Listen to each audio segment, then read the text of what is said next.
checking out a brand new game that just dropped, the First Descendant by NEXON Games. And let me tell you, it looks absolutely stunning. Yeah, just another pretty face. But how much is this warlock gonna cost me? If you're into third-person looter shooters and love games like Destiny 2, The Division 2, or Warframe, you'll want to stick around for this one, especially if you are on the fence about how you feel about the game. Now, I've got a whole first impressions video coming soon, but today we're diving into what really makes or breaks a free-to-play game, the monetization system. Ah, the real boss battle. Your wallet. That's a good one, Tito. Now, NEXON Games doesn't exactly have the best reputation when it comes to monetization. They've been known for some pretty aggressive pay-to-win mechanics in the past. More like pay to lose your mind. So, naturally, a lot of us were curious and maybe a bit worried about how they'd handled the First Descendant. Would it be fair? Would it be fun? Or would it just be another cash grab? Let me guess. We're about to find out, right? Yup.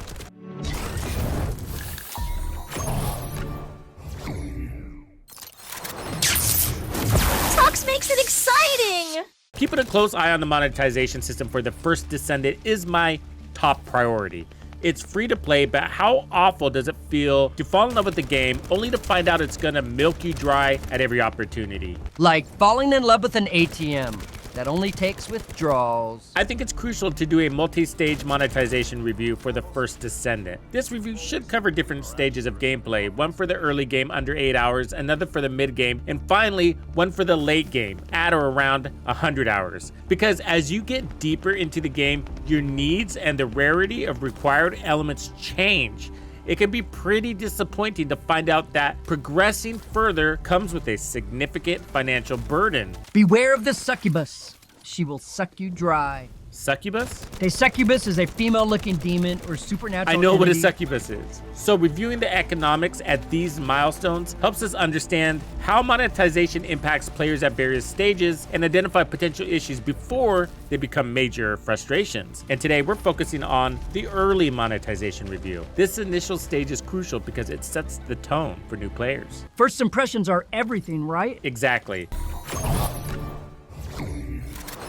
Let's do this! We want to see how the game introduces its monetization mechanics and whether it feels fair and balanced from the start. Does the game offer enough free content to keep players engaged without immediately pushing for purchases? Are there any paywalls that hinder early progress? Or is it just one big insert coin to continue? Ugh, I hate that. Ooh, that reminds me. I need a short-term loan. For what? I owe just a little bit of money to Candy Crush, and they've been sending their leg breaker to collect. I've been dodging his calls all week. Yeah, that sounds like a you problem. Like many free-to-play games, there are a few key elements to cover: in-game currency, battle passes, cosmetic items, and pay-to-win elements, or the lack thereof. So let's break it down. What's the deal with the monetization in the First Descendant? The game uses a dual currency system. You've got your basic currency that you earn by playing the game, and then there's a premium currency that you can buy with real money. Pretty standard, right? Let's dive into the specifics and see how it all plays out, starting with the earning rates. So early game, they seem to be pretty generous with the basic currency. You get rewarded for completing missions, taking down bosses, and even just logging in daily. This means you can unlock a good amount of content without ever spending a dime. In fact, I didn't run into any issues with basic resources after about 5 hours into the game. And as far as loot, like weapons, gear, and mods, my inventory and storage is full, which is a whole other issue. But loot drops are generous at this point, and those unwanted items can be deconstructed or sold for more resources. Just a quick tip, there's lots to learn about how this game works in the long run. The one thing we can see early on is that you level up fairly quickly, regularly enough that weapons and gear quickly become outdated. So you have rarity, the color of the item, blue, purple, or whatever. Then you have proficiency, which is basically levels of experience on the weapon that grows as you use the weapon more and more. This tops at 40. Those aside, you also have the weapon's level in the corner. It seems the best thing to do at this stage early on is just to maintain your power level as you level up. That's as easy as replacing a level 10 weapon with a level 11 weapon, and so on. And because you're not holding on to the weapons that long, I avoid upgrading weapons this early in the game and wasting resources. Okay, this relates to money. time. So one thing I'm really enjoying early on is the time estimates they provide on mission summaries. That's a nice quality of life feature. But we will also find that helpful for future analysis of in-game economics. For example, you can pay to unlock descendants instead of grinding for their resources. Money is a translation of time, so the longer it takes to unlock a descendant organically, the more expensive it would theoretically be to purchase past it. And we would want to see if the scale is linear or if there is a premium tax on early or late stage descendants. More on that later. But as far as time goes, nothing seems to be a time suck so far. This has made the game feel really fast paced, so grinding it out for resources, although it can feel mundane in some cases, is at least quick and dirty and full of action. Quick and dirty. But of course, the premium currency is where things get interesting. You can use it to speed up your progress, buy exclusive items, and more. Let's look at the costs and how they translate into real dollars. Okay, looking at the currency packages. So we have premium credits, which are called caliber in this game. So the most basic package is 250 caliber for $5. So $1 gets you 50 caliber, bonuses aside. So people will be considering these packages on day one. So let's see how they really stack up. So each tier is gonna have a bonus. So what we're gonna do is calculate the discount rate for each tier, and then the delta between each tier, or the change, and identify the best and worst tiers. Let's break it down step by step. Holy crap, Tux. I didn't know you knew how to do math. Okay, so the total caliber and price for each package. For $5, you get 250 caliber. That's the base. So for $10, you can get 500 caliber and 20 bonus, so 520. Then $20 will get you a total of 160, $50 will get you a total of 2750, $70, 3,920, and $100 is gonna give you 5,750 caliber, okay? What we did here is calculate the cost per caliber for each package. At the base, you're spending 2 cents per caliber. When you spend $10 with the bonus, the discount comes out to under 2 cents. And so just as you would expect, the higher the tier in which you buy, the greater the bonus, therefore the lower the cost per caliber. So what does that mean in discount? What is the percentage discounted when you take into effect the bonus? Well, it's relatively incremental. So remember, the base cost is 2 cents per caliber before any bonuses. When you spend $10, you're gonna get a 4% bonus. $20, 5.5%. $50 is giving you 9%. $70, 10.5%, and $100, 13%. So in case you want to save this for later, here's a chart summarizing this information. The best tier between $10 and $100 is the $100 package with a discount rate of approximately 13%. It offers the best value per caliber, costing around 0.0174 per caliber. The worst tier between 10 and 100 is the $10 package with a discount rate of approximately 4%. Is this a surprise? No, Captain Obvious. And that's actually good news. But is the price structure fair and attractive for the gaming community? Well, evaluating this involves considering various factors, including the overall value provided, the transparency of the system, and how it compares to industry standards. But there are certainly negs, especially if the game heavily incentivizes spending over time. This could deter players who prefer a more balanced free-to-play experience. It could lead to a feeling of being constantly pressured to spend money. Encouraging more frequent spending leads to a perception of over-monetization, where players feel that the game is more focused on generating revenue than providing actual fun experiences. If in-game progression relies too heavily on frequent microtransactions, it could disrupt the balance between free and paying players. And ensuring that non-paying players still have a fair chance to progress is critical. So there is a balance that can be found, and if they find it, then this game could be wow. To get there, the devs must be generous. Let the players fall in love with the game and want to spend on it because they love it. They're hooked. Like crack addicts? Not like crack addicts. If done right, this could attract a broader player base and boost microtransaction revenue by just the sheer mass of players. Okay, so the caliber packages are on par with the industry, but how about the cost of purchases? Let's do this! There are a ton of things to buy, and no way we're gonna go through all of them in this video. So let's pick a few key things a player would be interested in at this stage of the game. This is what I think. We have the battle pass, some bundles, cosmetics, descendants, ultimate descendants, and then legendary weapons. Now let's dive into the preseason battle pass system. If you played Fortnite, Apex Legends, X Defiant, The Division 2, or really any modern game, You know how this works. The First Descendant's Battle Pass is split into free and premium tracks. There are 96 items and you have about 8 weeks to complete the pass. The first things we want to scout for are weapons or pay-to-win artifacts. The good news is that these are on the free track. Well, at least the weapons are. Otherwise, the free track it's all right. I think it could be a little heavier on the rewards in the starter season, this preseason, because you want to give the community a taste of the possibilities, but the premium track is where the real goodies are. I usually like to buy these for the games I play, and this one seems to be delivering. The premium battle pass costs around $10 and gives you access to exclusive cosmetics, emotes, and some in-game resources, even more caliber, so you can look at that as a discount. It's designed to make you look cool and feel accomplished, but does it affect gameplay?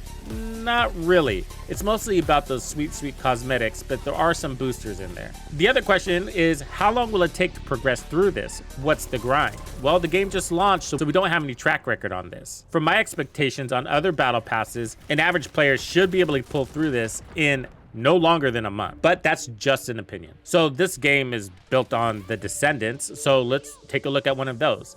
Specifically, let's take a look at the Ultimate first, because I think that's what we ultimately want to get to. So, Ooh, let's start with the Bunny Ultimate. I like her. if you were to grind this out organically, they're saying it's going to take about 900,000 in gold. You're going to have to farm out 3 materials. That's going to cost you 18 hours of time to get each, which is 54 total playtime hours. And then you have research time. So once you're ready to cash in and get that Descendant, you're going to spend, but you're not going to actually get access to the Descendant for 1 day and 12 hours. So if you look at the bundle to buy, there's a couple, but we'll just look at the most basic one. So they're going to come with some skins, but that's a 3,000 bundle to buy Bunny's Ultimate. And this is going to get you immediate access, so you get to skip the research time, and you're going to get 1 body skin and head skin. I just picked a premium skin set for Bunny, costing at about 750 caliber as an example, and I felt like this was pretty fair based on the quality here. So that leaves the research to buy the Ultimate Bunny at about 2250. So we got the base cost to get immediate access to the Ultimate Bunny.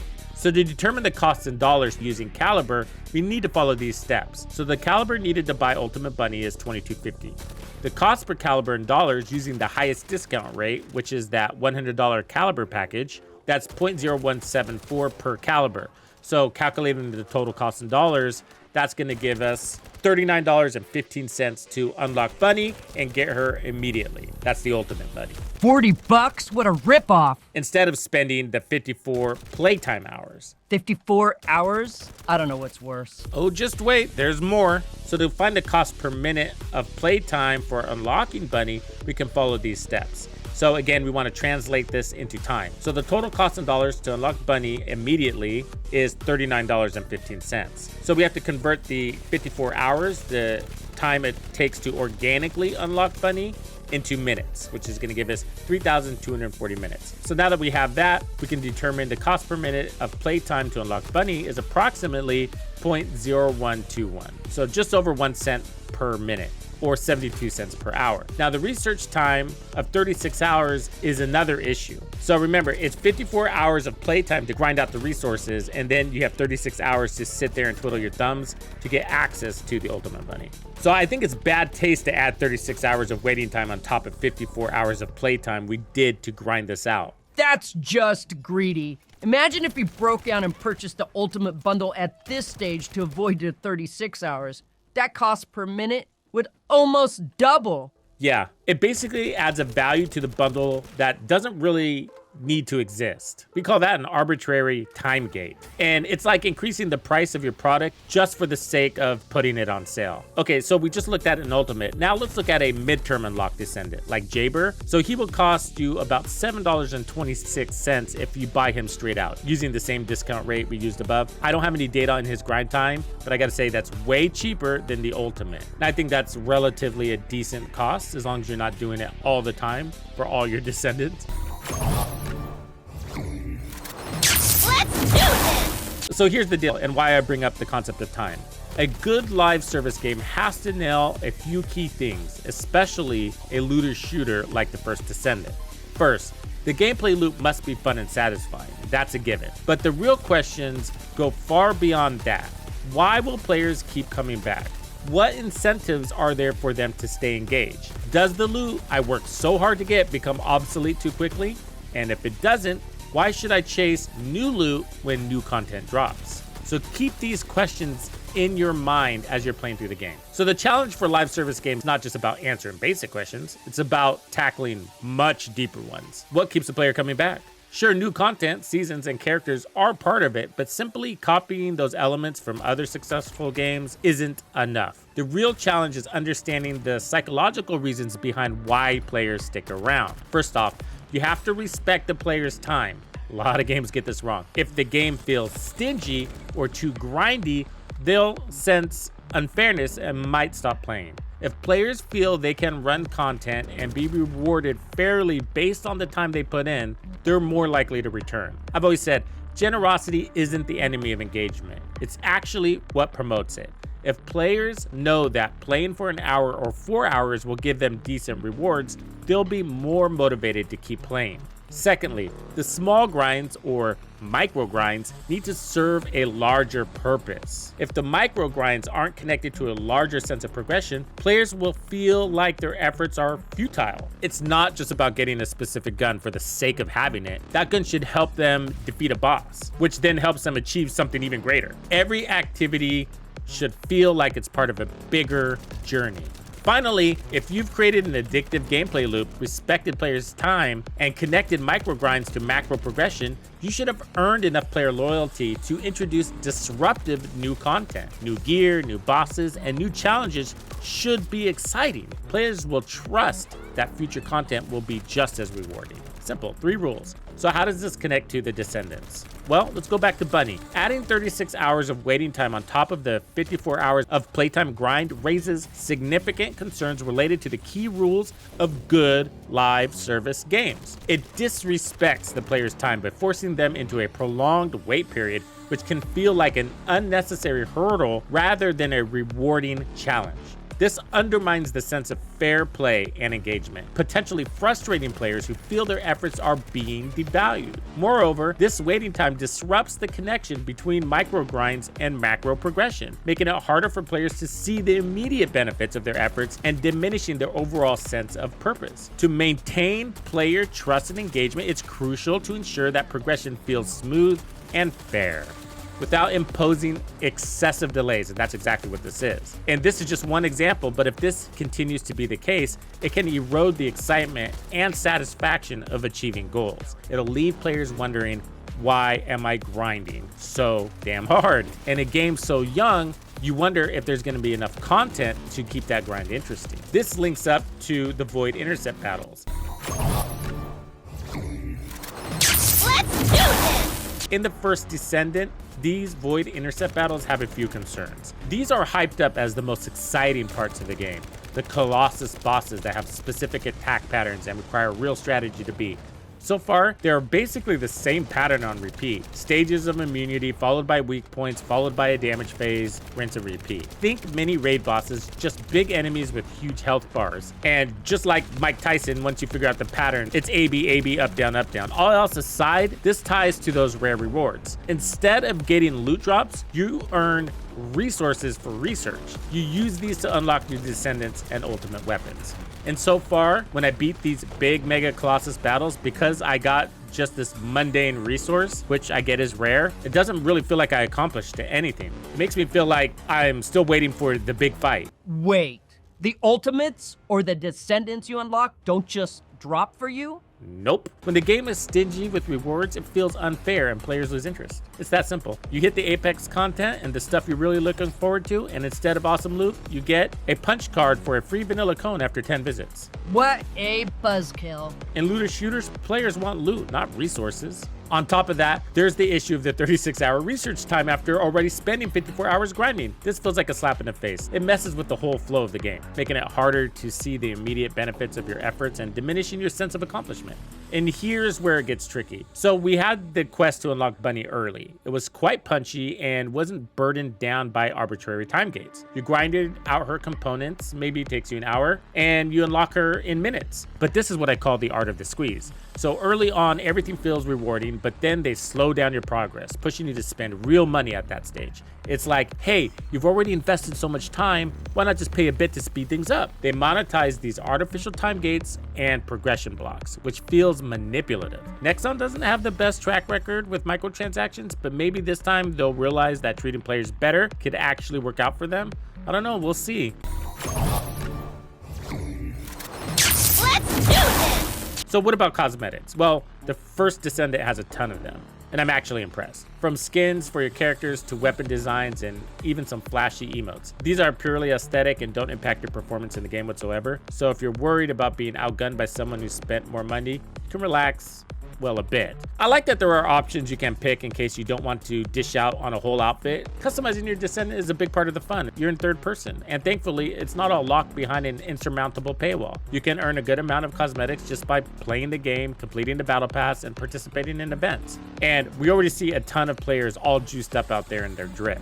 Okay, now the big question. Does the First Descendant fall into the pay-to-win trap? From what we've seen so far, Nexon has been careful. Yes, you can buy resources and speed up your progress with real money, but it's not to the point where it feels unfair. In relation to time, the prices seem reasonable for what you're getting, but I'm not fully sure the game is designed so that skill and strategy matter more than your wallet size. And from what I can see now, I don't even think the heavy grinders, those who are able to invest tons of time into a game up front to power level through sheer effort and smart tactics, I don't think they're going to be able to keep up with those who are coughing out money. At this stage, the time or arbitrary time gates will be the factor that separates the haves from the have-nots. The paywall opens up time, and those willing to pay have a significant edge to obtain the most powerful setups. It's PvE, so there's no real unfair advantage, but it's still there. But I'm cautiously optimistic, and here's why. I believe times have changed. Players won't tolerate scummy microtransactions anymore, and there's a lot of people coming in here with a skeptical eye. If the game starts squeezing or frustrating its players, they'll just walk away, especially in a free-to-play game. Players can leave as easily as they join.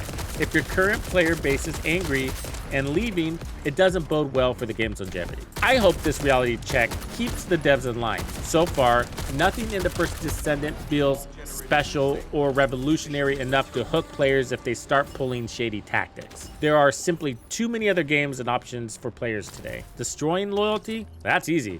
The real test isn't going to be on day one when the First Descendant releases. It's going to be 30 or 60 days later. That's when they'll likely test how much the player's base will tolerate. So what's the final verdict on the First Descendant's monetization system? I ain't buying shit. Let's do this! Pricing isn't as bad as it seems, but because there are what appears to be arbitrary time gates on the most attractive elements for gameplay progression, players might begin to feel the squeeze around the same time the honeymoon phase of the game is over. Nexon has managed to avoid the worst pay-to-win pitfalls for now, but my advice is to be careful what you spend until you get to the time investing in your gear really matters, and you experience the time it takes to accomplish those goals, your build goals, organically. At this time, it's not the cost in dollars, but in playtime that you need to feel is fair and rewarding. This is going to help you determine whether the content loop, the stuff you had to play over and over, was rich enough to make the juice feel like it was worth the squeeze. And that will be the actual thing that tells you whether this game is worth spending money on. Did it feel rewarding? With this in mind, and from what I can see at this stage, I am hesitating to invest in the battle pass until I reach that point myself. Some of you have probably progressed even farther in the game than I have. How do you feel about the monetization system? Thank you for hanging out with me. My name is Tuxedo Bandido. That's Tito Bandido. One and only. And this was another episode of The First Descendant. If you found this video helpful, subscribe, like, and turn on notifications to ensure you don't miss out on the fantastic experiences waiting for you in The First Descendant. And if you like videos like this, check out the one I have recommended for you right here. If you have anything you want to see covered, be sure to let me know in the comments below. And thank you to all the channel members and donors who make everything possible. Tux Nation wouldn't be without you. When you buy or download anything for the First Descendant, be sure to use Tux's creator code to support the channel. Easy peasy.